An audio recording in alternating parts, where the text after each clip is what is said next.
Hello students, previously we have learnt about history, introduction, importance of date and timelines from 1885 AD to 1947. Now we will go to the next page and the next topic, page number 4, periodization of history. Okay. Periodization is the process or study of categorizing the past into discrete, quantified, named blocks of time. This is usually done in order to facilitate the study and the analysis of the history, understanding current and historical process and causality that might have linked to those events. To extend that history is continuous and all systems of periodization are more or less arbitrary. There are significant sources to study the periodization and period of events, and by studying different historical evidence, a string of a time period can be formed.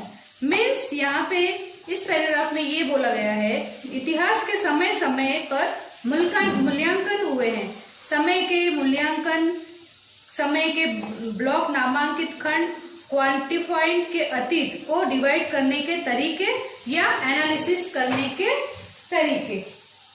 आमतौर पर यहाँ यह जाना और विश्लेषण किया गया कि इतिहास की सुविधा के लिए किया जाना प्रेजेंट और हिस्टोरिकल प्रतिक्रिया को समझने और कार्य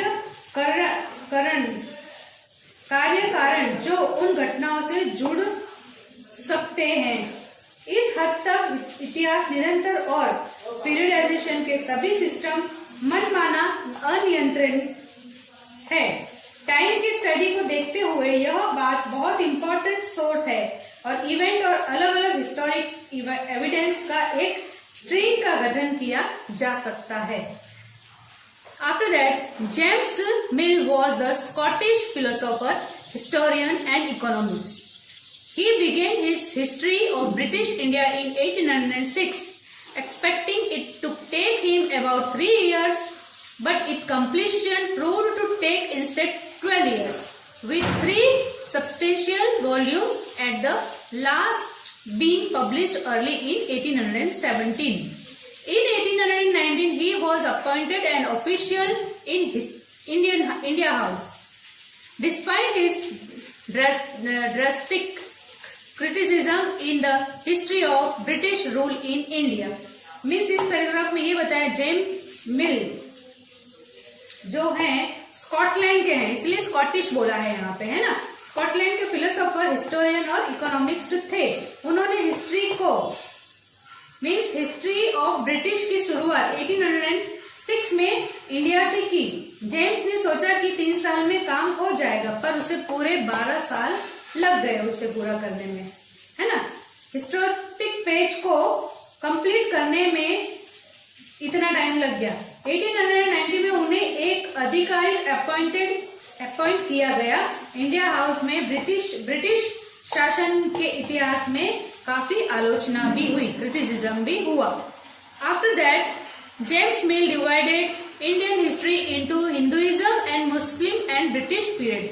This periodization is based on the religious line that there was a phase of which the Hindu were the ruler and the other were ruled. Then came the phase of Muslim and British.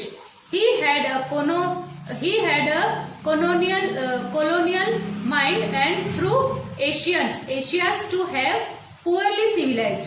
He felt Europeans to be superior. Means James मिल ने भारतीय इतिहास को हिंदू और मुस्लिम और British काल में विभाजित कर दिया।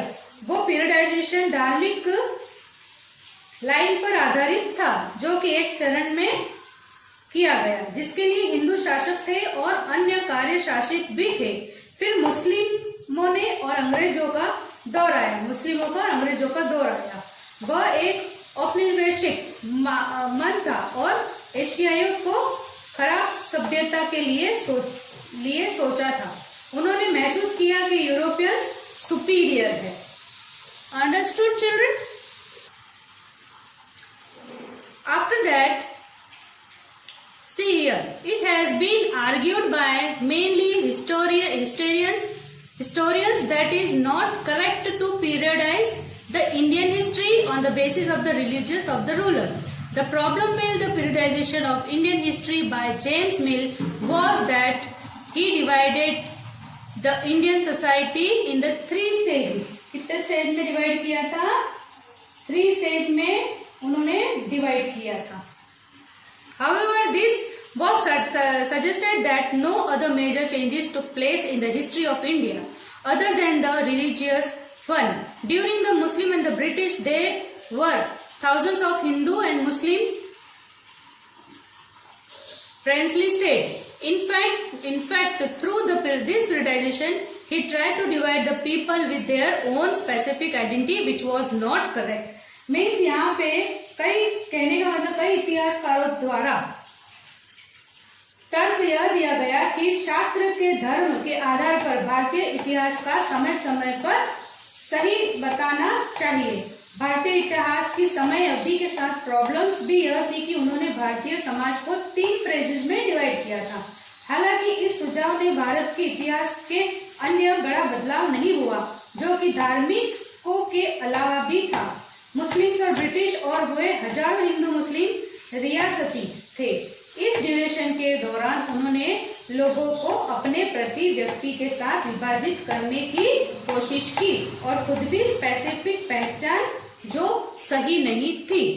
After that, thus the Indian scholars later classified Indian history into ancient, medieval and modern, but this classification has its own problems. This periodization is borrowed from the West, where modern period is associated with the growth and the development of the science, rationalism, humanism, logic, freedom and equality. The term medieval was used to describe a society which was not dramatic and liberal. However, the Indian context, the British people in the history cannot be termed as modern because Indians were denied liberty, equality and justice. There was no economic progress and the Indian industries declined rapidly. Thus, it is appropriate to the terms this period is colonial. Okay?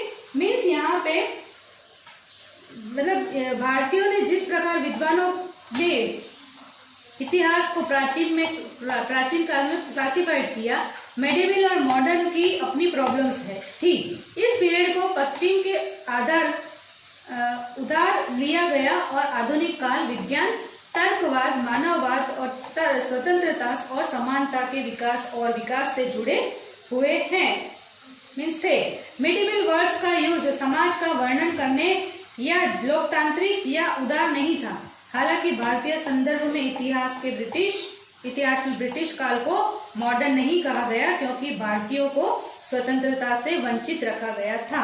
समानता और न्याय, कोई आर्थिक प्रगति नहीं हुई थी और भारतीय उद्योगों में तेजी से गिरावट आई. इस तरह इस पीरियड को एप्रोप्रिएट की डेफिनेशन दी गई है. So we will meet you in the next video. Till then, bye bye.